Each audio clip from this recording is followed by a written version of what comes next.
Hey, salut! Salut tout le monde! Hey! Je vous ai-tu fait le son? Non, hein, peut-être, je sais pas. Hey, salut tous les gens qui nous écoutent présentement. Là, vous devez faire comme... On te parle, c'est ça. C'est pas les gens habituels. Effectivement, ce ne sont pas les gens habituels. Je suis accompagné ce soir pour Obélien de Marika et Kim. Bonsoir vous deux, ça va bien? Allô? Bonsoir. Oui. Oui. Moi aussi, ça va bien, même si vous ne me posez pas la question. Mais oui, en fait, ça va bien. En fait, oui, ce soir, je suis accompagné de Marika et Kim. Là, vous pouvez vous faire un peu ce qui se passe avec les autres joueurs. Eh bien, on a écouté les commentaires, on a écouté en fait les demandes aussi et les opinions qui ont été lancées, entre autres sur Patreon, concernant cette possibilité, cette exploration, cette envie de découvrir une sous-aventure, ou peut-être même pas une sous-aventure dans le sens d'une aventure sous celle-ci, mais plutôt une aventure annexe qui explore tout ce qui entoure cette fameuse pyramide qu'on a laissée en plan lorsque les joueurs se sont déplacés au travers du monolithe. Donc, c'est ça qu'on découvre aujourd'hui dans ce segment de Obélien qui portera le nom de À l'assaut de la pyramide, qui va se découper en plusieurs épisodes. Je suis accompagné ainsi de Marika et Kim qui vont incarner des personnages qui vont prendre en charge ce gros dossier, comme on dit, qui est un autre job qui n'a aucun lien nécessairement avec ce que les autres font présentement. Vous allez voir, il y a des petites références qui vont se faire ici et là, des petits clins d'œil qui vont se lancer ici et là.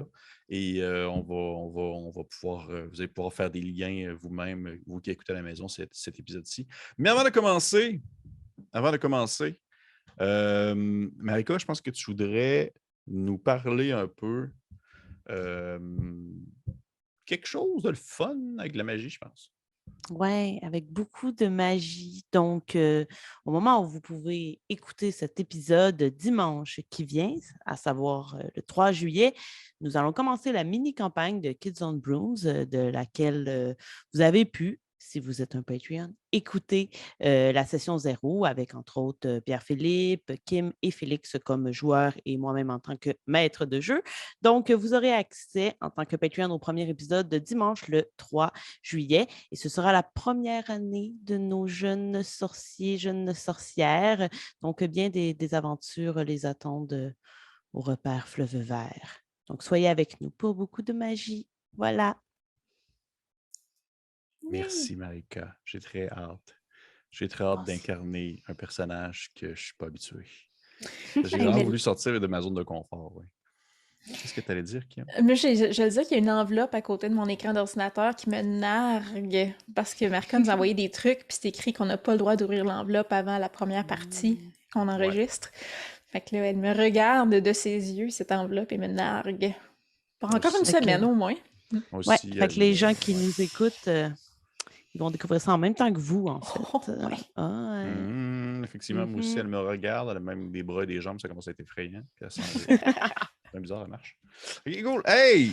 On se lance ainsi dans ce premier épisode de Obélien à l'assaut de la pyramide. On va découvrir un peu quels sont vos personnages, mais en toute chose, une petite introduction, et on se lance ensuite dans l'aventure. Fait qu'on se retrouve après cette intro musicale. Point, point, point, point, point, point.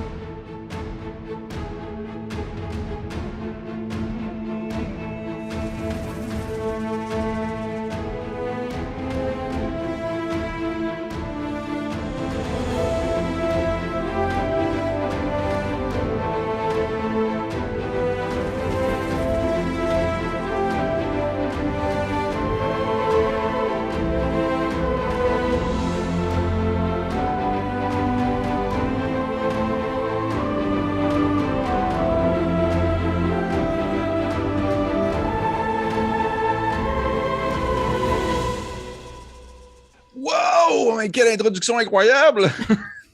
En tout cas, j'espère. On verra bien rendu là. Parce qu'au moment qu'on enregistre, elle n'est pas encore prête, mais j'imagine qu'elle va être fabuleuse. Hey, merci encore aux gens qui sont là pour ce nouvel épisode de Obélien à l'assaut de la pyramide. Nous sautons ainsi sans attendre dans l'aventure qui va être, vous allez voir, tout de même assez différente de ce que vous êtes habitués habituellement.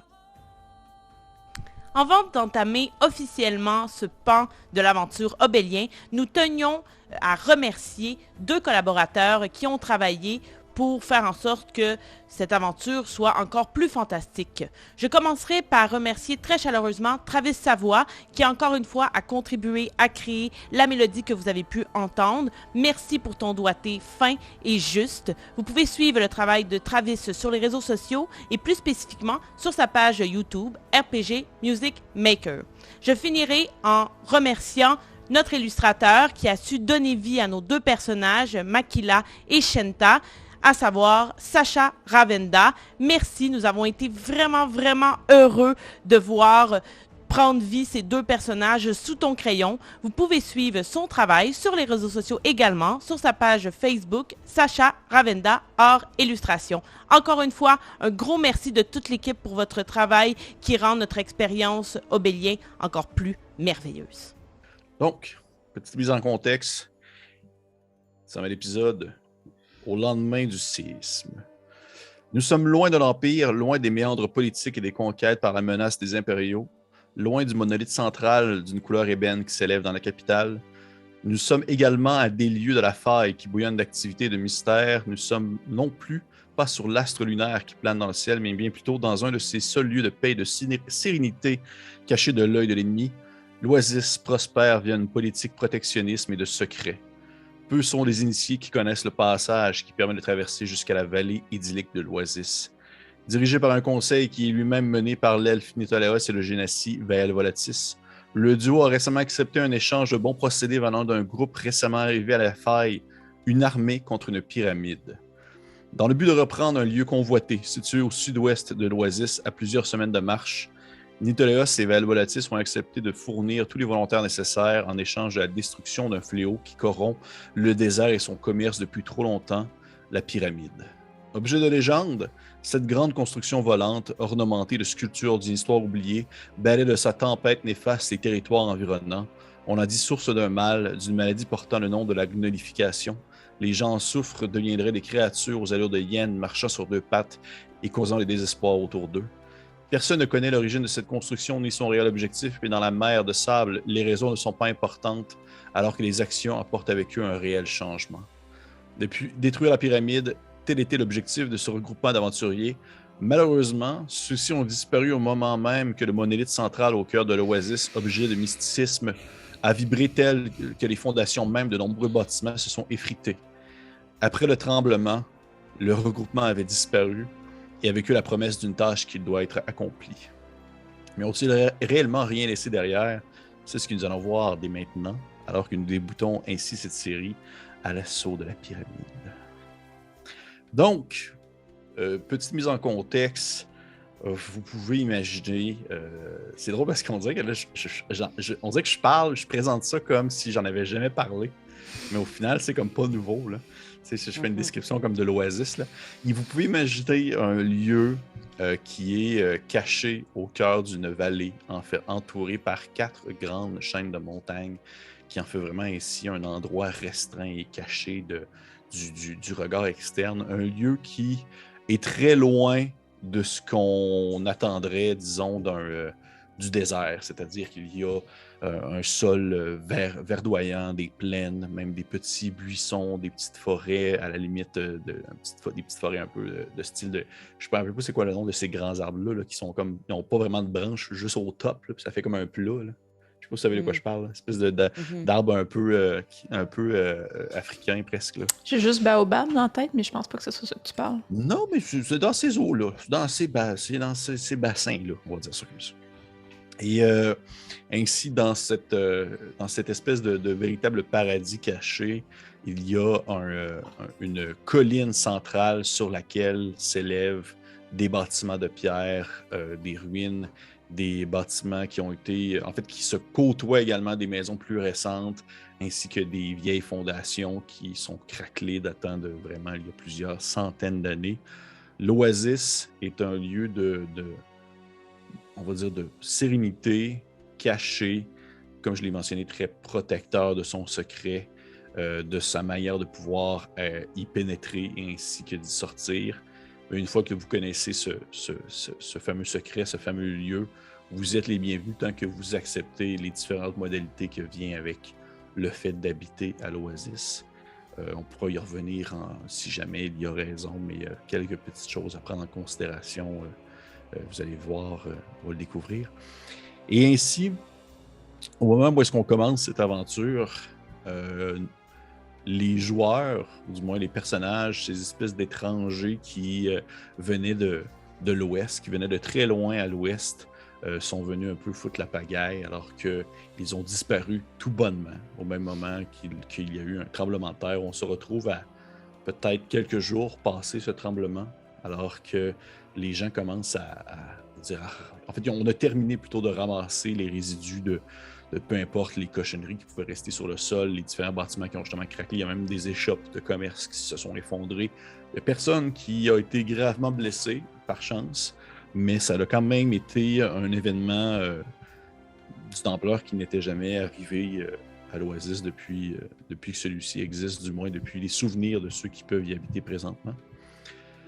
On y voit justement les échoppes, des personnes qui font le commerce comme ils peuvent, qui échangent. En fait, c'est beaucoup du troc, ce n'est pas vraiment de l'argent concret. Des fois, peut-être il y a des piécettes, mais est-ce qu'ils ont une valeur réelle ou peut-être même que c'est spécifique à certains marchands, mais grosso modo, c'est souvent une échoppe. Et on peut apercevoir peut-être une échoppe d'un manguier, quelqu'un qui vend des mangues, peut-être même qui s'appelle le grand manguier, quelque chose comme ça, qui est en train de placer, dans le fond, ses différents fruits devant lui, alors qu'il reprend un peu service après justement ces derniers jours qui ont été un peu plus troublants. Et on peut imaginer cette espèce de petite main un peu, on va dire, presque à l'allure enfantine qui se glisse le long de l'espèce d'échoppe en bois et en drap pour essayer d'attraper une petite mangue parce que, genre, qui peut bien être capable d'attraper des choses va les garder pour lui. Et ainsi, je te demanderai, s'il te plaît, on va commencer avec Marika, de me décrire ton personnage. J'y vais.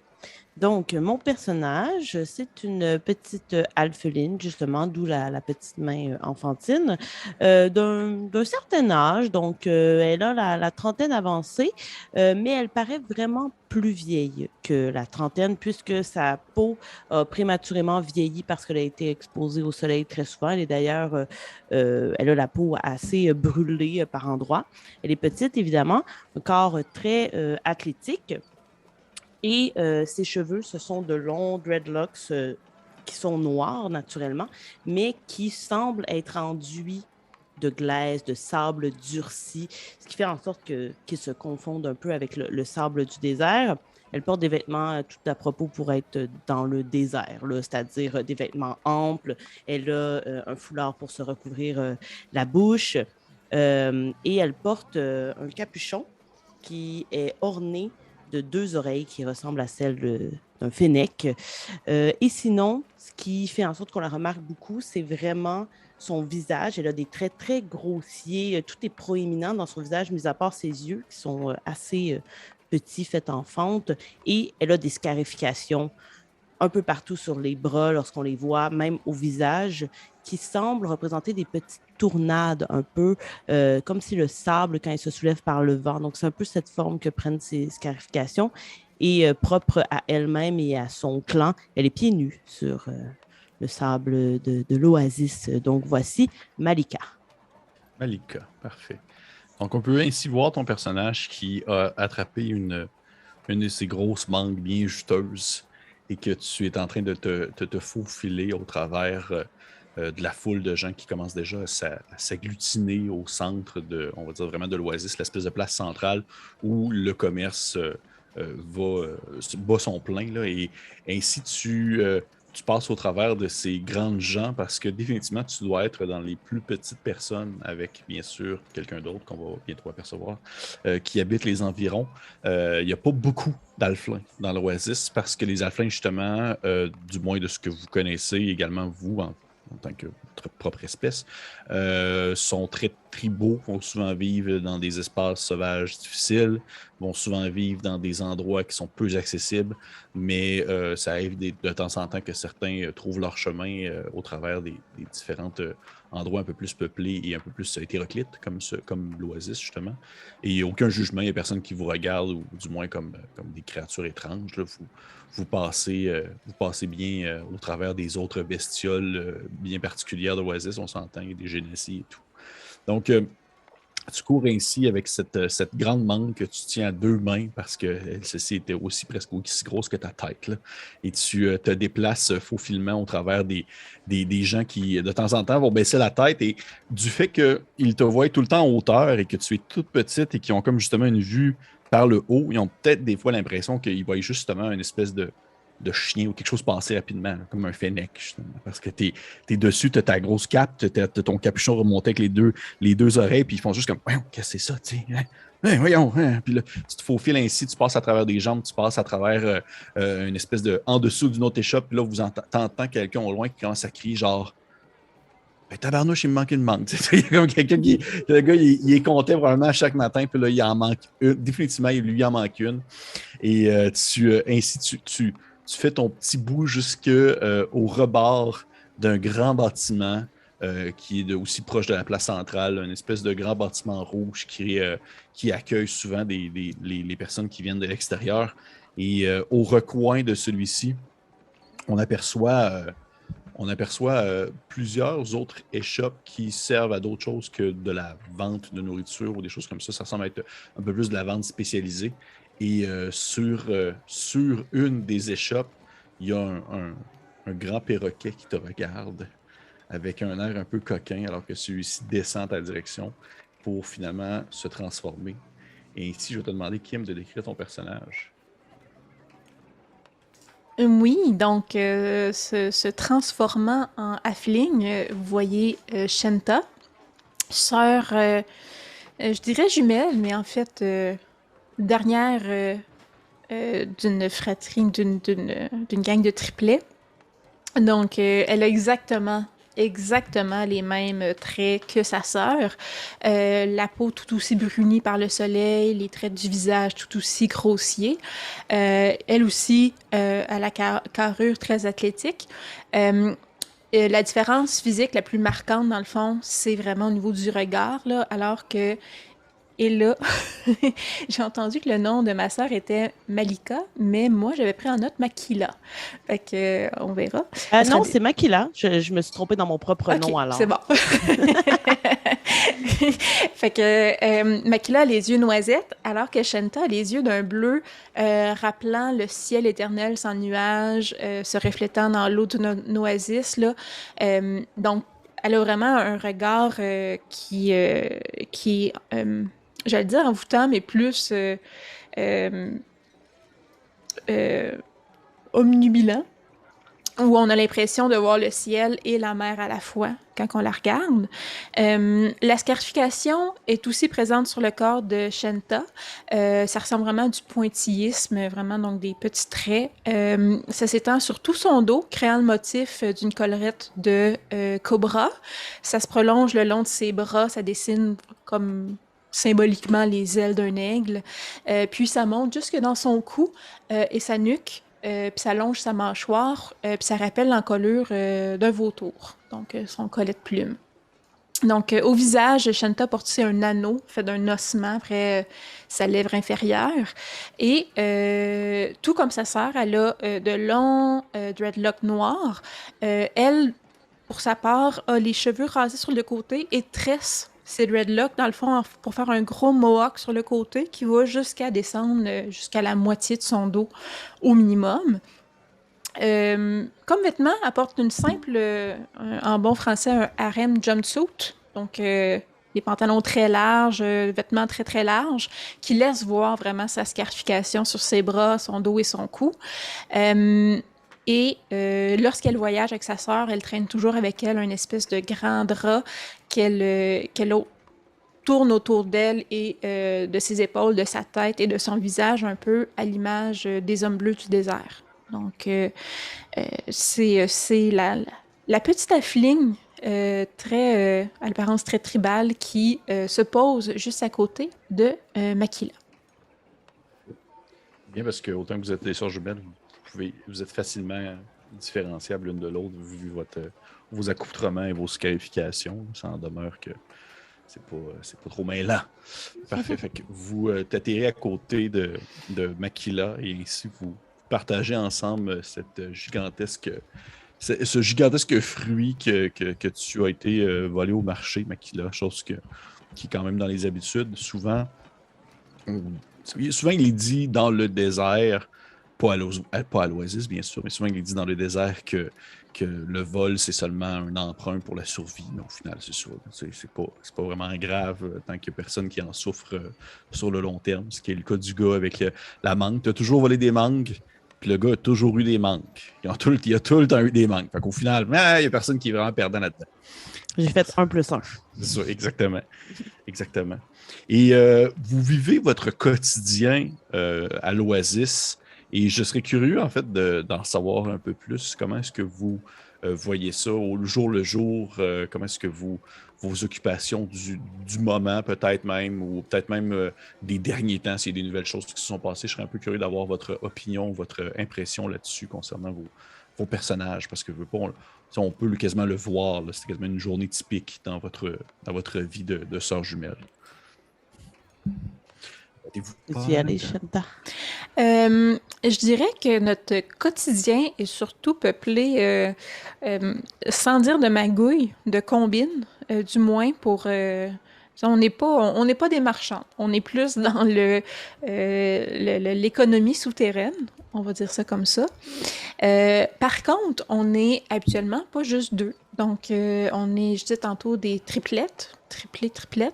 Et notre frère nous accompagne habituellement, mais il est parti dans une mission avec quelques amis pour pas très longtemps parce qu'on est inséparables habituellement. Là. C'est un trio de halflings qui se tiennent toujours ensemble, qui survivent comme ils peuvent par des combines et chacun avec sa tâche précise, je pourrais dire. OK. Makila, si tu veux compléter. Ben oui, j'aurais tendance à dire aussi qu'on est toujours tous les trois ensemble, mais on connaît quand même pas mal de clans, de groupes à qui on s'affilie de façon sporadique. T'sais, le noyau reste toujours les triplets, mais on va aussi tenter le pouls chez les autres clans, puis on est engagé probablement à 3 et parfois individuellement, justement, pour chacune de nos spécialités. Dans le cas de Makila étant évidemment le vol, mais aussi pas mal Bounty Hunter, fait que chasseuse de primes, elle va vraiment tenter de retrouver des gens. Pas nécessairement les tuer, mais les retrouver, les ramener à qui veut peut-être les tuer. Donc voilà, fait que ce serait pas mal la spécialité de Makila chez les triplets, disons. OK. C'est sûr que vous avez assurément déjà fait affaire avec, entre autres, ce qu'on appelle les navigateurs des sables. C'est les satyres qui ont souvent justement du marchandage, qu'eux, ils viennent, ils partent à bord de leur grand catamaran qui navigue sur le sable. Vous avez déjà fait des choses avec eux. Ils ont souvent un caractère qui ressemble un peu plus au vôtre, une espèce d'entraide et de survie de subsistance au quotidien qui, oui, va déranger beaucoup de gens, mais qui n'est jamais faite par malice en soi. Là, tu vas pas voler tes mangues en faisant « yes, je fais chier le grand manguier ». C'est pas ça l'objectif. Mais c'est un peu cette attitude-là que les satyres ont. Fait que déjà, probablement que vous avez déjà fait affaire des choses avec eux autres. Peut-être même que vous avez déjà croisé les différents clans de centaures qui habitent l'Oasis et qui viennent et vont, mais que ça serait surprenant de se dire que ceux-ci vous ont réellement, on va dire, pas nécessairement considéré, mais ils pensent par défaut à vous s'ils ont besoin de quelque chose pour la simple et bonne raison qu'ils doivent, le plus souvent du temps, ne pas vous voir quand ils marchent, puisque vous devez être grand comme un sabot, pas plus que ça pour eux, là, rendu là. Et c'est sûr et certain qu'au courant des derniers jours, vous avez soit vu ou même entendu parler de cette espèce d'étrange regroupement qui est venu à l'Oasis qui venait de très loin, un homme, une elfe, une grande tortue étrange, ainsi qu'un enfant de dragon à la peau bleue. Des 4 personnes qui étaient venues pour une raison très précise et qui ont rapidement, on va dire, dérangé ici et là, qui ont fait flamber un bâtiment dans lequel il y avait des parchemins, des livres anciens, des choses comme ça, et ça l'a quand même laissé des traces on va dire, chez le quotidien des gens de l'Oasis. Le monde ont rapidement su qu'il y avait ces individus-là qui avaient on va dire, un objectif assez important et qui voulait le plus rapidement possible prendre contact avec les dirigeants de l'endroit, c'est-à-dire le conseil qui est mené par Val Volatis et Nitolaos, le grand elfe à la peau très pâle, ainsi que le génocide de feu très, très, très, on va dire, charnel, presque dans son approche. Question comme ça, par curiosité aussi, pour un peu apprendre à connaître vos personnages, est-ce que vous pensez que vous avez déjà eu affaire vraiment à ces...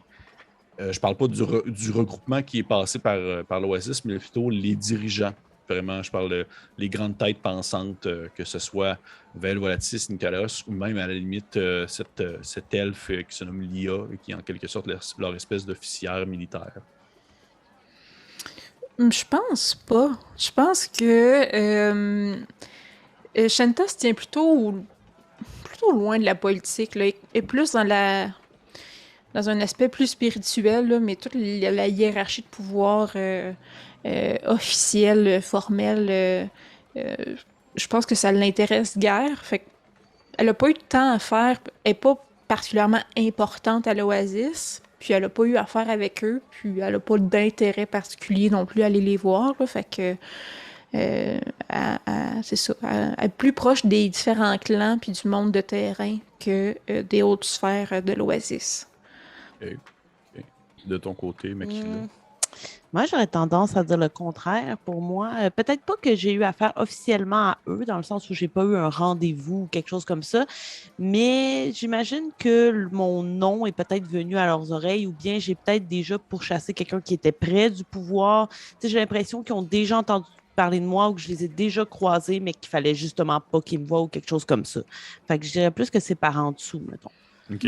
Mais vous ne vous considérez pas comme étant, je dirais, vous n'êtes pas comme des personnes qui sont justement soit des menaces ou des personnes qui dérangent dans l'Oasis par rapport à ces gens-là. Non, j'aurais Non, c'est pas ça. Tu sais, c'est tendance à plus. dire. Tu sais, en tout cas, je vais parler pour moi, là, tu sais, je les haïs pas comme je les aime pas. Je suis juste totalement indifférente. Fait que, comme si dans nos combines, ça faisait qu'on croisait un peu leur chemin, ben c'est ça. Peut-être qu'ils entendent parler des triplets, puis on a une petite réputation, mais sans plus. Fait que, tu sais, on a. OK. En tout cas, pour ma part, j'ai pas de haine, je cherche pas à faire tomber le pouvoir non plus, là. OK. Donc, je présume qu'en ce moment même, alors que des gardes s'approchent de vous, vous n'avez pas non plus le réflexe de vous enfuir en courant, puisque vous n'avez a priori rien à vous reprocher, puisque vous n'êtes pas non plus en disgrâce par rapport à eux. Ben, je pense que j'ai toujours quelque chose à me reprocher, mais je joue le jeu qu'il n'y a rien, il n'y a aucun C'est ça. problème. On vit quand même de combines et d'économies souterraines, hein? Fait que, on n'est pas OK. nécessairement les plus grands amis des gardes. Parfait.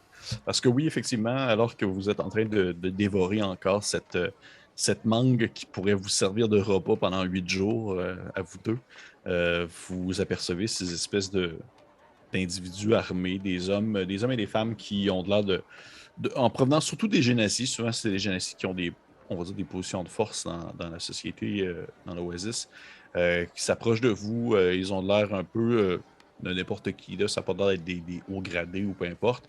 Mais ils ont de l'air de spécifiquement chercher 2 personnes comme vous, alors qu'ils s'approchent et oui, qu'un d'entre eux se détache de leur groupe, sont peut-être 5-6.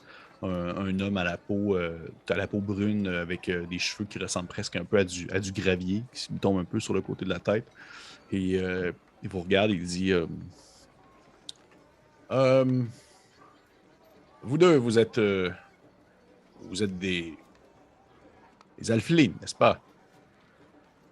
Perspicace. Oui. On aurait peut-être quelque chose pour vous. Est-ce que vous pouviez nous suivre, s'il vous plaît? Est-ce qu'on a le choix?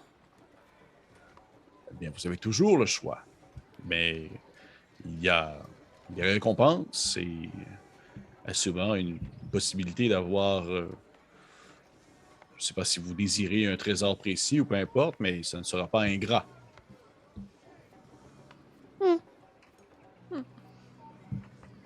je oui, c'est ça, réponds vous pas, faites. puis on le suit. Faites juste un hochement de tête. Ouais. Pour les gens qui nous écoutent en audio, ils ont juste fait Puis Parfait. Ben, Donc, je jetterai un regard vers Shanta, puis je ferai comme récompense à la pluie, on peut écouter. Ça ne coûte rien d'écouter. C'est parfait. vous voyez que le garde, il a l'air d'être comme soulagé que vous ayez comme accepté du moins d'entendre ou de les suivre pour aller voir qu'est-ce qu'il en retourne, comme si ça faisait un bout de temps qu'il cherchait des gens comme vous sans nécessairement chercher spécifiquement vous. Il vous a comme vu, il a fait genre, oh, ok, les autres ils fit dans ce qu'on cherche. Fait qu'on va aller les voir, puis on va leur demander. Fait qu'au moment où vous acceptez, puis vous commencez à les suivre, vous voyez que les gardes, ils avaient une allure très, une prestance très guerrière, mais là, ils se sont comme un peu, on va dire, reposés. Là, ils sont comme un peu plus en mode repos, un peu à côté sur leur arme, alors qu'ils se mettent à papoter, à échanger, sans vraiment considérer que ça avait de l'air si important que ça, du moins de leur point de vue. Là.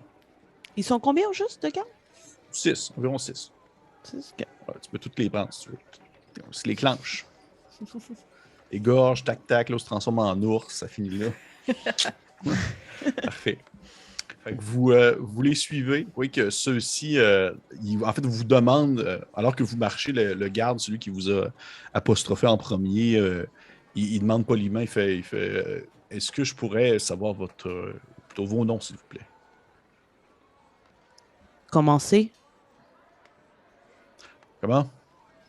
Commencez. Votre nom. Ah, moi, je m'appelle Barek. Barek. Eh bien, je suis Makila. Shanta. Et je présume que vous êtes des sœurs. Mais vraiment perspicace. 2 en 2. Puis avec il ne soulève absolument pas votre espèce de sarcasme. Là. Il est comme vraiment comme. Il pense vraiment qu'il est quand même pas pire. Là, il est genre comme oh, ok, je suis pas si mal. Fait que vous suivez ainsi ces gardes qui vous amènent dans un secteur de la ville que vous n'êtes pas nécessairement très habitué, je vous dirais. C'est vraiment un endroit qui fourmille un peu plus, justement, entre autres, de gardes, de représentants officiels, de personnes, on va dire de personnes un peu plus de prestance, qui ont une certaine importance à l'Oasis. Et ils vous font rentrer dans un espèce de grand bâtiment qui pourrait avoir des allures on va dire, imaginez comme c'est pas un palais, c'est pas un on va dire un château, là, c'est vraiment juste une très, très grande maison avec, au moment même où est-ce qu'on pénètre l'endroit, vous pouvez apercevoir qu'il y a une très grande cour intérieure à celle-ci qui ressemble à une espèce d'étang sur lequel il y a un chemin de pierre qui mène à une espèce de grand... un grand rond de roche également sur lequel il a posé plusieurs choses et des individus qui sont en train de discuter. Et lorsque vous arrivez là, le garde en question vous demande d'attendre à l'entrée en fait du bâtiment qui est une espèce de couloir qui fait le tour de celui-ci. C'est une espèce de couloir à eau ouverte qui fait le tour du bâtiment à la manière presque d'un patio, c'est comme un patio de maison on va dire de Texan là, qui fait le tour au complet. Là. Ça ressemble un peu à ça. Finalement. Oui, exactement. Merci. Moi, je trouve des synonymes à des mots plus simples que de nécessaire. Fait que c'est genre une espèce c'est ça, des couloirs, un couloir qui fait le tour de la maison en galerie, mais en pierre, qui est, dans le fond, divisé en espèces ou plutôt soutenu par des grands piliers de pierre rondes, assez vieilles. Et il y a plein de gens qui passent. Vous voyez que le monde sont occupés, là, ils font plein d'affaires, là, ils s'en vont à gauche, à droite, là, ils transportent du stock. Vous voyez qu'il y a des gens qui calculent la marchandise, des choses comme ça. Et le garde en question, il vous regarde, puis il fait comme, il vous demande d'attendre ici. Et il s'en va, en fait, voir les gens qui sont au bout du petit chemin de pierre qui passe dans l'étang sur cette espèce de grand rocher rond où il y a plein de gens qui sont en train de discuter pour aller comme les avertir que vous êtes là. Et là, la question que je vous pose, c'est pendant qu'il fait ça, est-ce que vous faites quelque chose de particulier? Est-ce que vous mettez le feu à la place? Est-ce que vous faites quelque chose? Juste pour être certaine, cet endroit-là, on ne l'a jamais visité auparavant? Non. Et les gens qui sont en train de discuter, on n'en reconnaît aucun ou ils sont juste trop loin pour qu'on les voit?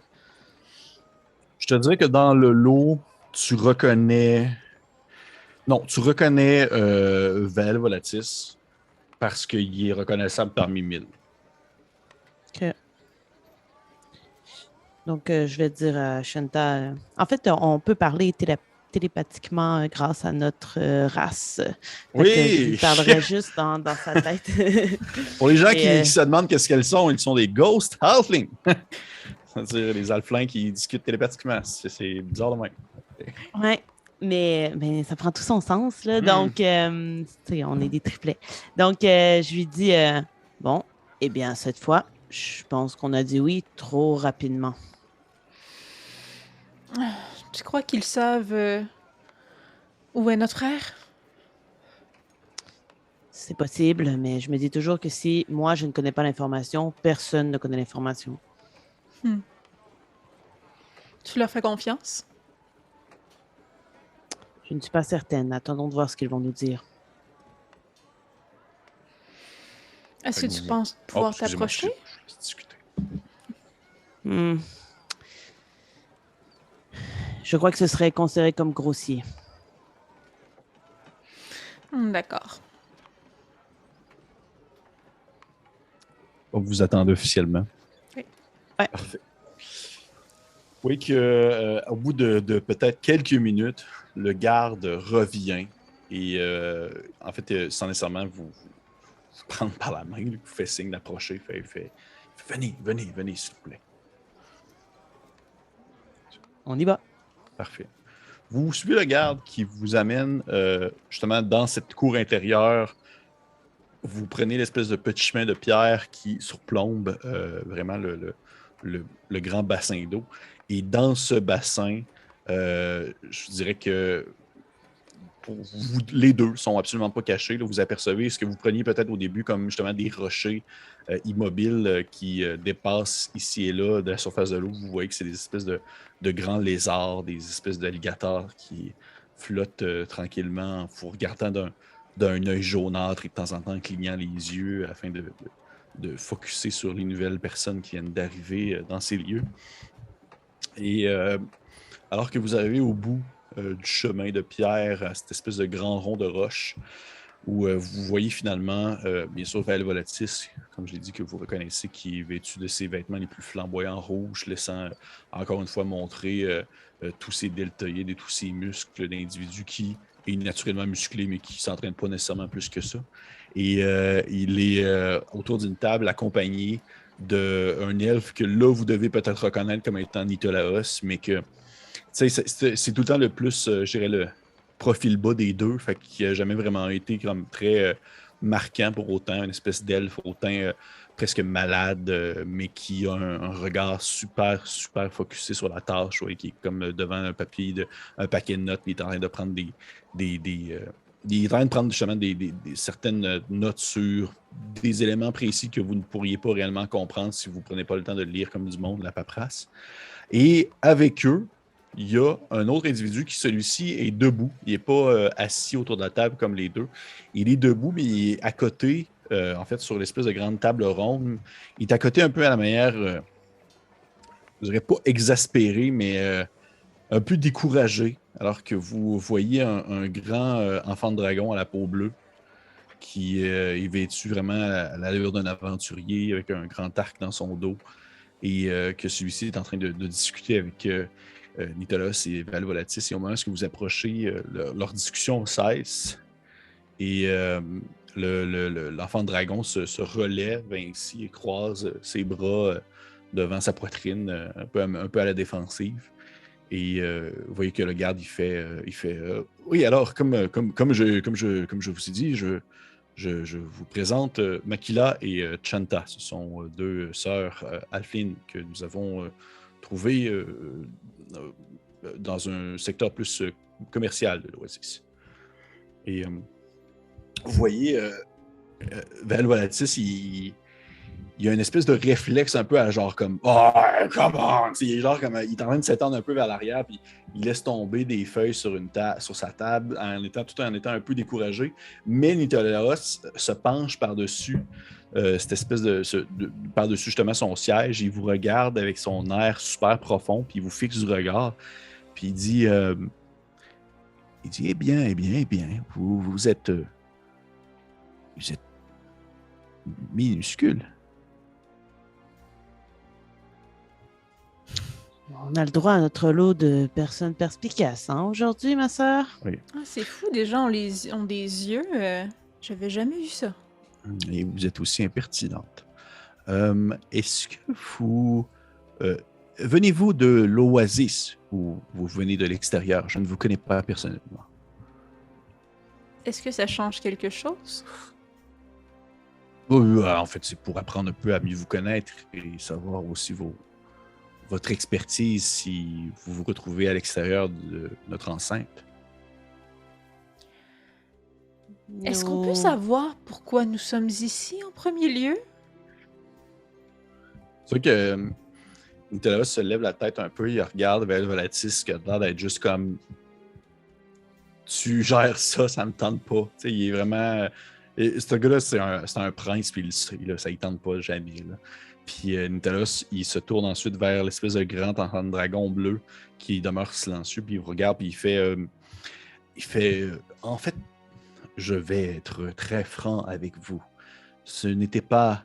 Puis vous voyez qu'il essaye comme de redire vos noms, mais il n'est pas trop sûr, puis il finit par faire comme Malika et Chanta. C'est bien cela? Oui.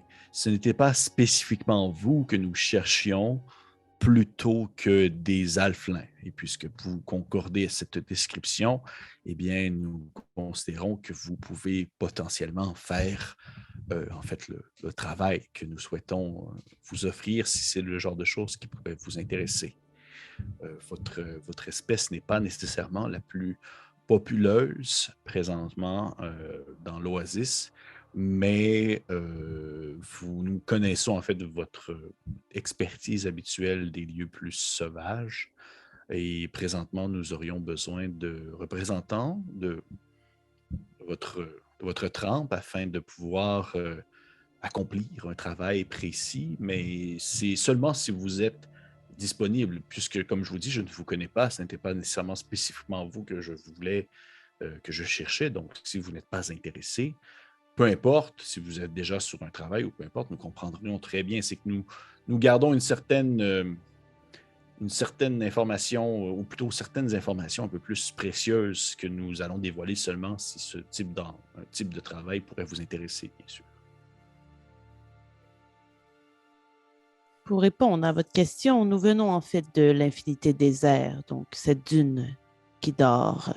Nous connaissons très bien les territoires plus dangereux. Si la mission que vous voulez nous confier consiste en explorer ces territoires, je crois que nous sommes les bonnes personnes, mais dites-moi si je me méprends. Vous avez juste pêché des alphelins dans l'oasis? Nous pourrions être n'importe qui. Ce n'est pas le cas. Effectivement. Et oui, j'ai pêché des alflins dans l'oasis puisque vous n'êtes pas des tonnes. Mais à ce que je sache, tous les alflins ont une certaine expertise dans les espaces sauvages, mais ce ne sont pas tous les alflins qui sont nécessairement intéressés à vouloir travailler pour l'oasis. Donc, vous savoir déjà présente ici, c'est que vous avez un tant soit peu l'intérêt à cœur de notre bel paradis idyllique, en quelque sorte. Disons qu'on y participe. Bon, mais lui, c'est déjà suffisant. Puis, il se tourne en direction de Val Volatis, puis il est genre comme, regarde, c'est cool, là. Puis, vous voyez que Val Volatis, il est rendu debout, les mains dans le dos, puis il finit par se tourner de bord, puis oui, ça en est quasiment gênant parce qu'il porte tout le temps un espèce de grand. Ça ressemble presque à un espèce. Ça ressemble presque, mais c'est pas ça. Ça ressemble presque à un genre de kimono, un genre de robe de chambre en satin rouge. Là. Puis il est comme tout le temps sur le bord d'ouvrir. Puis il est tout le temps sur le bord de se ramasser tout nu devant tout le monde. Mais genre, ça ne dérange pas, mais comme juste attaché un petit peu. Puis il finit par se virer de bord vers vous. Puis vous voyez qu'il vous regarde avec ses yeux. Justement, il y a une espèce de regard qui est très rouge. Ses yeux vont d'une couleur. C'est presque comme du rouge vin, alors que ses cheveux sont de flamboyants, de feu, à la limite. Là. Et plus il réfléchit, plus il devient intense, et plus ses cheveux prennent vie et prennent flamme. Ils sont vers vous, puis il fait oh, et sincèrement, nous n'avons pas à attendre plus que de raison. Je pense que vous pouvez absolument faire le travail si c'est le genre de choses qui pourrait vous intéresser. Écoutez, est-ce que vous avez déjà entendu parler de... Puis là, il regarde les deux autres qui sont avec lui, voir s'ils vont l'arrêter, mais il se rend compte qu'il est bien parti, puis il n'y a personne qui l'arrête. D'une construction volante, disons. Oui. Et probablement que nos visages à l'évocation de ce nom-là doit être quand même marqué par certaines gravetés, je dirais. Mais... Oui, okay. Donc, il fait... Puis, tu sais, ça paraît, sont pas... Ils le voient, les trois, vos regards, puis ils font... Valolatis continue, il fait oui, en voyant les yeux que vous venez de me faire, je comprends que nous parlons du même bâtiment. Comprenez, il y a eu, au courant des derniers jours, la visite d'un regroupement d'aventuriers dont monsieur ici faisait présent. Puis vous voyez que le grand Dragonborn, enfant de dragon bleu, hoche la tête en silence. Ils nous ont proposé quelque chose que nous avons accepté en échange de la destruction de cette pyramide. Ils nous ont assuré qu'ils auraient la capacité, la force de frappe nécessaire à mettre cette pyramide à terre et l'arrêter. Malheureusement, ce regroupement a disparu, excepté M. Présent, et nous souhaiterions tout de même continuer à mettre de l'avant ce travail que nous avions débuté. Monsieur ici présent parle d'un autre regroupement, d'autres enfants de dragon qui viennent du même coin du désert que lui, et que ceux-ci pourraient être éventuellement intéressés à participer à cette espèce de mission servant à mettre la pyramide à terre. Et vous voyez qu'à ce moment-là, Nicolas reprend comme la balle. Ils font un peu la job du bon cop, bad cop, mais tous les deux, c'est bon cop. Puis Nicolas reprend la balle, puis il fait oui, et en ce moment même, alors que nous discutons, la pyramide, bien qu'elle ait l'habitude de se déplacer constamment et d'être en constante évolution et de faire aller ses différents pouvoirs destructeurs aux quatre coins du désert, a arrêté son déplacement dans une zone bien précise et nous voyons ainsi une possibilité de peut-être profiter de son inaction pour investiguer l'endroit et ainsi accomplir ce pourquoi nous avions une entente avec monsieur ici présent et son regroupement. Et vous voyez qu'à ce moment-là, l'espèce de Dragon Ball Bleu, c'est la première fois que vous l'entendez parler, puis il dit, c'est super court, puis après ça, il va fermer sa trappe encore une fois de nouveau. Il fait tout le temps ça, il fait juste comme ouvrir un peu pour dire 2-3 mots, puis après ça, il arrête de parler, puis là, il se rouvre la bouche, puis il fait, oui, un instant de patience et déjà une victoire. Peu importe ce que ça veut dire dans le contexte présent, lui, il trouve ça cool. Et vous voyez que Nitonaros, il hoche la tête, puis il fait « Et ainsi, nous en venons à votre implication. La pyramide a arrêté son déplacement. Ça aurait été plaisant que ça soit au beau milieu de nulle part, mais elle a arrêté son déplacement dans un lieu très précis. Si je vous dis le terme « la descente verte », est-ce que ça vous dit quelque chose? Est-ce que Vous pouvez me ça faire nous un dit quelque jet! chose? Faire un jet parce c'est qu'on ça. joue à Donjon Dragon et on fait pas de jet. Nous autres, c'est Ouais. purement de la jasette. Moi, je fais jamais de lancer de jet. Vous pouvez me faire un jet d'histoire. Ouais, histoire. Rendu là. Pas trop de... Ouais. 7. 8. Ça vous dit pas grand-chose pour rien. Ça vous... Fait que, à moins que vous mentiez, là. Non. Non, je ne vais pas mentir, non. OK. Non, ça ne me dit rien. Mm. Dites-moi plus. Il fait... Eh bien, la descente verte est un lieu, une espèce de... On va dire, nous pourrions décrire ça comme une vallée, peut-être. Oui, une sorte de vallée un peu plus au sud-est, à quelques jours de marche d'ici, qui s'ouvre, en fait, depuis une descente en pierre pour finalement atterrir dans une région un peu plus, je dirais, savanesque. Avec, un peu plus de forêt, un peu plus de savane, beaucoup d'animaux, beaucoup de bêtes, mais aussi, justement, beaucoup de présence et d'habitation et de construction. Et pourquoi est-ce que nous parlons, en fait, de la descente verte? C'est parce que, justement, la dite pyramide s'est arrêtée au-dessus de la descente verte, à un endroit précis. Celle-ci est assez gigantesque pour, on va dire que la pyramide ne peut pas couvrir au complet de sa surface le terrain que représente la descente verte, mais elle a arrêté son passage. Elle demeure immobile là depuis quelques jours, de ce que les passants, les commerçants qui ont passé dans les environs nous ont dit.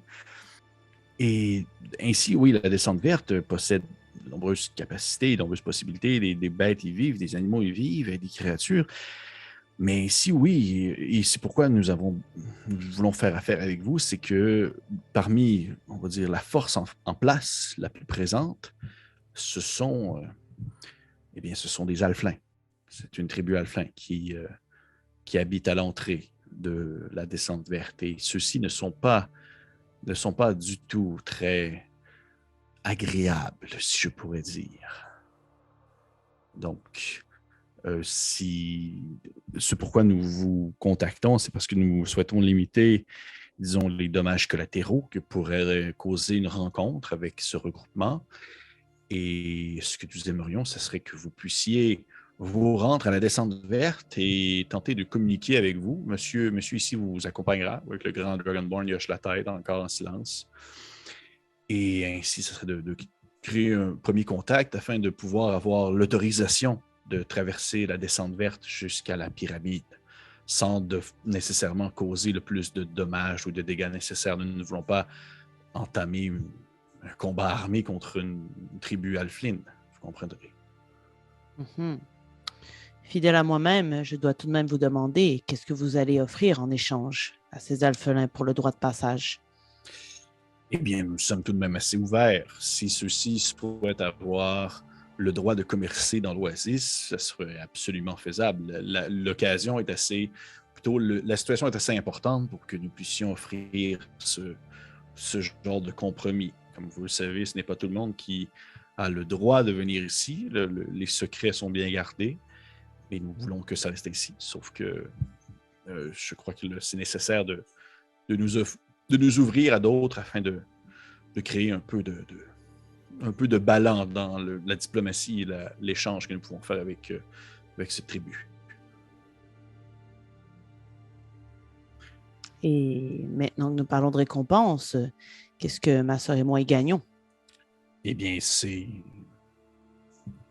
à vous de me le dire. Je ne suis pas très familier avec ce qui peut intéresser deux personnes qui se promènent nu-pieds, dans le sens que vous ne semblez pas non plus apporter beaucoup d'intérêt à tout ce qui est matériel. Donc, je serais curieux de savoir qu'est-ce qui pourrait être intéressant pour deux sœurs Alflin qui nous aideraient très fortement à accomplir quelque chose d'important. Clairement, au moment où il mentionne que le matériel, c'est pas important pour nous, c'est sûr que sur mon visage, qui est assez de marbre en général, il y a un sourire qui apparaît, là. Et je vais lui dire, je viens de loin, mais cet adage est très connu. il ne faut pas se fier aux apparences. Une récompense financière nous intéresse fortement. Mais maintenant que vous avez parlé de l'objet volant, nous avons aussi des intérêts personnels face à ce lieu. Donc, ils font tout un peu une face un peu particulière, puis ils font est-ce que vous pourriez nous en dire plus? Shanta? Nous sommes habituellement 3. Nous sommes les triplés. Et notre frère est parti avec un petit groupe pour une mission de courte durée qui se dirigeait vers la pyramide. Il n'est pas revenu et la courte durée est depuis longtemps terminée. Alors, Makela et moi, notre désir est de retrouver à tout prix notre frère. Et quelle était cette, si je peux nous permettre, puisque c'est bien rare que nous entendons des gens qui vont volontairement en direction de ce bâtiment volant, mais qu'est-ce qui intéressait votre frère de se diriger vers cette espèce de endroit maudit, en quelque sorte? Aucun eu le silence. Nous ne sommes pas certaines que nous pouvons le partager. Oui, Dolores, il vous regarde, mais tout en vous regardant, il a tout le temps comme son petit calepin ouvert, puis il prend des notes, il écrit des affaires dans son calepin depuis le début que vous êtes là, mais il a tout le temps un eye contact avec vous. Là. Il y a de l'écriture aveugle, comme on dit. Là. Et il est vraiment comme... il a l'air de comme, prendre des choses, puis au moment où tu dis ça, tu entends comme l'espèce de fameux trait de crayon, comme s'il mettait quelque chose de souligné là, en dessous de son écriture. Il fait « Ah, d'accord, ben écoute, chacun nos secrets. » N'est-ce pas? Puis vous voyez qu'à ce moment-là, Vel Volatis, il a l'air d'être vraiment, vraiment tanné que ça prenne autant de temps. Puis il se tourne vers vous, puis il a l'air de faire comme un peu sa diva, puis il dit est-ce que ça vous intéresse ou non? Qu'est-ce que vous voulez en échange? Est-ce que vous voulez de la nourriture? Est-ce que vous voulez de l'or? Qu'est-ce qui est important pour vous? Je dirais, si je résume, ce que vous demandez, en fait, ce que vous avez fait, c'est du profilage racial pour trouver des halflings, pour aller parler à une tribu que vous considérez à tout le moins, soyons polis, non sympathique. Et vous dites, ben les halflings se ressemblent tous, nous allons envoyer d'autres halflings, ils vont s'aimer entre eux. Et éventuellement, pour faire une mission dans un lieu que vous venez de dire maudit. Qu'est-ce que nous voulons en échange? Toute l'aide nécessaire pour retrouver notre frère et notre poids à nous 3 en pierres précieuses. Qu'en dis-tu, Makela? Ce sont de très bonnes négociations. Et j'aimerais bien que l'enfant de dragon réponde au moins à une de mes questions avant que nous donnions notre réponse finale. Il te regarde. En fait, les deux, Val Volatis se tournent vers l'enfant de dragon, puis ils sont juste comme. Puis l'enfant de dragon te regarde, puis il fait juste comme un hochement de tête, du genre, qu'est-ce qu'il y a là? D'abord, votre nom. Vous êtes le seul qui ne s'est pas présenté. Et je me nomme Yubel. Eh bien, Yubel, comment se fait-il que vous soyez le seul à avoir réussi à quitter? Vous voulez dire le seul qui est resté, plutôt. Puisque les autres ont quitté. Je ne sais pourquoi pas. Ils ont tout simplement disparu. Il y a eu ce tremblement de terre. Je faisais mes courses de mon coin. J'étais parti faire autre chose. L'autre était parti voir sa sœur. Les deux autres étaient partis faire je ne sais pas quoi dans le commerce. Et il y a eu ce tremblement de terre. Vous en avez peut-être ressenti les effets. Ils sont partis en direction au centre de la coupole où se trouve le grand monolithe en question. Celui où vous faites les sacrifices. Et ils ont tout simplement disparu. Ils sont peut-être morts, mais je suis trop pragmatique pour m'arrêter à ce genre d'éléments. Pour l'instant, je suis dans l'action. Et bien que je trouve cela très, je dirais, triste Oui, en espérant bien sûr qu'ils soient encore en vie d'une quelconque manière. Je ne peux pas m'arrêter sur les promesses que nous avons faites et je suis content d'être tombé sur d'autres regroupements qui sont prêts à faire le même travail pour lequel nous nous étions engagés précédemment. Si je peux me permettre une question aussi, Makila. De ce que je comprends, vous êtes arrivé avec ce groupe. Ils Oui. disparaissent et vous retournez de côté et vous êtes prêts à vous affilier à un autre groupe. Pouvons-nous nous fier à votre loyauté? Mais je ne les ai pas trahis. Ils ont tout simplement disparu. Je ne les ai pas tués. J'étais ailleurs et avec des témoins qui nous ont vus et d'autres témoins qui les ont vus ailleurs. Et l'autre regroupement en question sont des gens de mon peuple qui viennent du même point d'origine que moi. Et donc, je considère qu'ils sont fidèles à un certain point et que, connaissant notre habitude avec la hanse des colosses ainsi que notre tangente à être intéressé par les travaux monétaires et tout ce qui peut être renflouer nos coffres, eh bien, je sais qu'ils sont très fidèles aux promesses d'or et d'argent que nous leur avons offertes.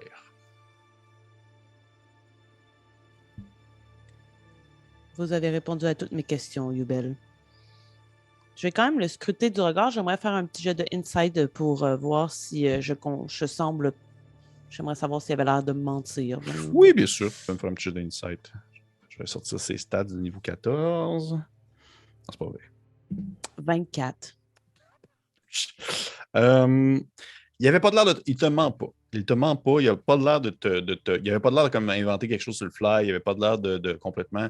Mais tu vois que la disparition de son groupe l'atteint plus qu'il le laisse paraître. Tu vois que ça l'a quand même profondément perturbé, qui ont juste simplement comme disparu alors qu'il se déplaçait avec eux depuis un certain temps. Mais que là, présentement, justement, dans cette espèce de situation actuelle où il veut comme paraître pour le gars qui est en contrôle, là, ben, il laisse pas montrer qu'il est genre comme « Mon Dieu, ben, ils ont disparu! » Il n'est pas de même. Parfait. Bien que c'est ce qu'il ressent à l'intérieur de lui. Je vais dire télépathiquement à Shinta, on peut lui faire confiance. Très bien, je te fais confiance à toi surtout. Vous entendez une autre voix dans votre tête, non, c'est pas vrai, qui vous dit « Allô? » Ah, shit! OK.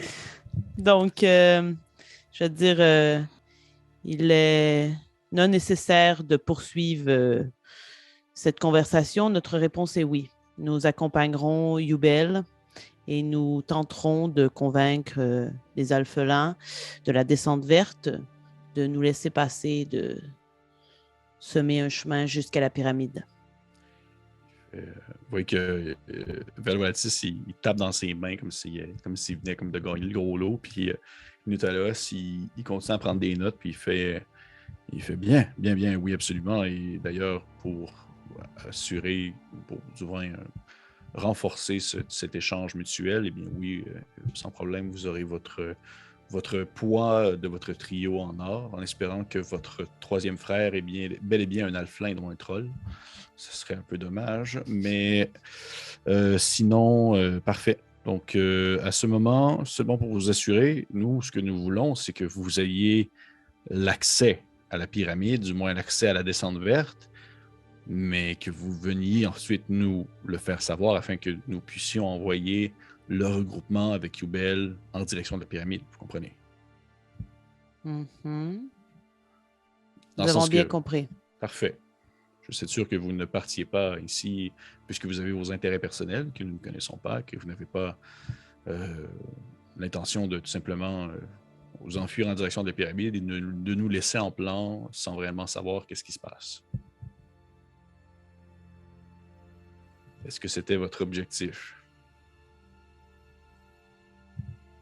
Difficile à dire. Nous venons tout juste de recevoir la mission. Parfait.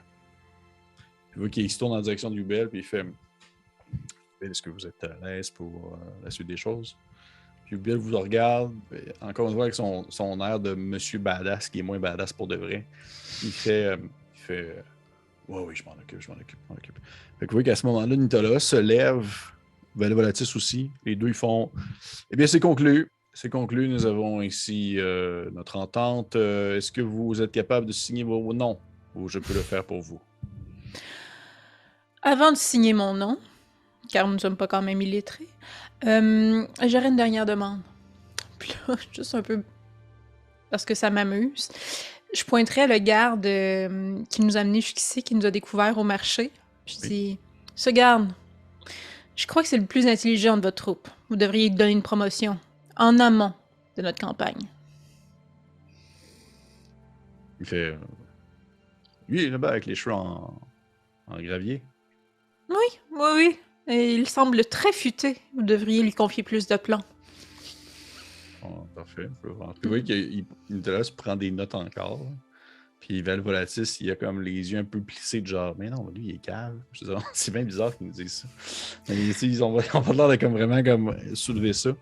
Puis ils font fort bien. Donc, nous attendons ici votre retour.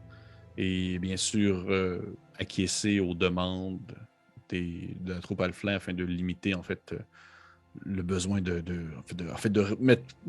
rendre plus rapide plutôt le commerce afin de pouvoir conclure cette segment le plus rapidement possible afin que nous puissions aller vers la direction de la pyramide. Donc, à moins vraiment qu'ils vous demandent l'avis de nous deux et des gens de l'Oasis et que vous devez comme faire une pile de cadavres sous leurs pieds, accepter leurs différentes demandes, leurs conditions.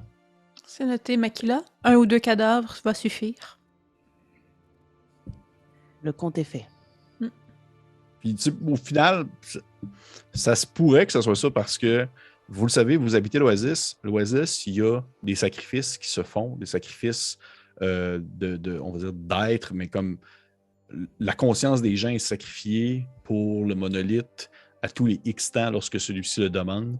Puis tout le monde, dans le fond, doit piéger, vous y compris, dans une espèce de grande jarre dans laquelle il y a des pierres blanches et une pierre noire. Puis la personne qui pige la pierre noire, c'est la personne qui est sacrifiée.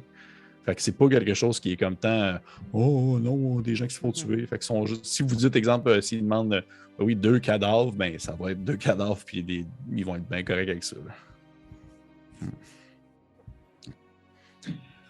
Fait que oui, à ce moment-là, Nicolas, il prend ses affaires, il prend ses notes, son calepin, sa petite besace, et lui et Val Volatis s'éloignent, pied pressant, en direction de autre chose à gérer dans l'Oasis.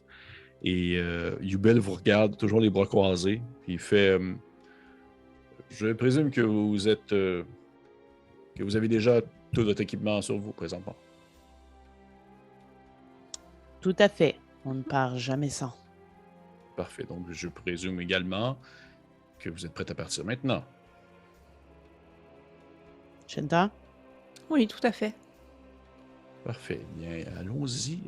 Il faut qu'il lui aussi a comme laissé son espèce de sac et tout son équipement à côté de la grande table ronde. Il se la ramasse sur le dos, puis au moment où il le prend, puis il vient se l'accoter, vous entendez comme des espèces des bruits à l'intérieur de son sac qui ressemblent vraiment comme à de la vitre qui s'entrechoque, comme s'il y avait des bouteilles d'alcool, peut-être à moitié vides à l'intérieur de son sac ou des choses comme ça. Puis il s'accote ça là, puis il fait eh bien, partons, en direction de cette fameuse descente verte. Est-ce que vous faites quelque chose en le quitter? Est-ce que vous voulez aller quelque part? Que vous voulez voler une mangue? Autre chose? Est-ce que c'est notre objectif? Non, ça va. Ouais, moi non plus, j'aurais pas d'objectif. Je suivrais Yubel, non? Parfait. Ainsi, vous quittez, vous vous éloignez de la grande demeure, ce qui est en fait l'espèce d'hôtel de ville, dans quelque sorte, de l'Oasis, alors que vous redescendez la colline pour aller dans les sections un peu plus des pâturages de cet endroit idyllique, que autour de vous, tranquillement, les bâtiments laissent place à de l'herbe fraîche et à des petits arbustes. Et vous vous dirigez en direction d'un des pans de montagne de l'Oasis, qui est une espèce de mur qui a l'air de n'importe quel mur, mais que de temps en temps, vous vous apercevez un reflet dans celui-ci, comme une ondulation, laissant justement montrer un mirage. Et soudainement, en sort et en rentre soit ces fameux catamarans des sables ou même des commerçants qui connaissent le secret du passage pour vous emmener à l'Oasis. Et vous dirigez ainsi en direction de ce chemin pour aller à la descente verte à la rencontre de ces alphelins, ces tribus alphelines qui pourraient ou non vous laisser le passage jusqu'à la pyramide et ainsi trouver peut-être votre frère. Mais ça va être pour un prochain épisode. Alors qu'on termine ce soir l'épisode 1 de À l'assaut de la pyramide. Hey! Cool! Yeah! Est-ce que vous avez aimé ça? Oui. Il paraît qu'il faut que j'arrête de le dire à mes joueurs, ça. Je me suis fait dire ça. Un coup qu'on dise arrête non. de dire ça. Ben, c'est ça. C'est ça, ils disent. Souvent, je me suis fait dire, là, t'enregistres une game, tu mets ça devant les gens, commence pas à demander aux joueurs ce qu'on aime ça. Je fais, OK, ben cool. Vous avez aimé ça? Yes!